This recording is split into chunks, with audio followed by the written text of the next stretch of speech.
భార్యాభర్తలు ఇద్దరు ఉన్నారు.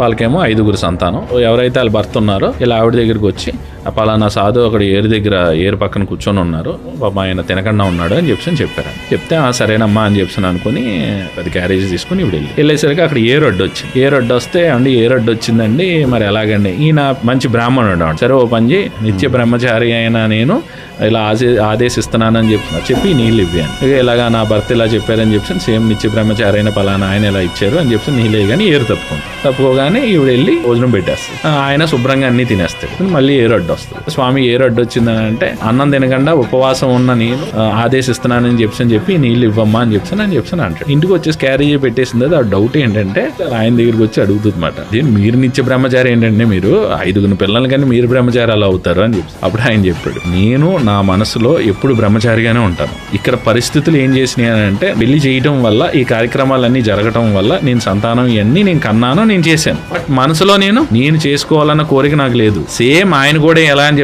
ఆయన ఉపవాసం ఉండేవాడు, నువ్వు పెట్టావు కాబట్టి తిన్నాడు, లేకపోతే ఆయన ఫాస్టింగ్ లోనే ఉంటాడు.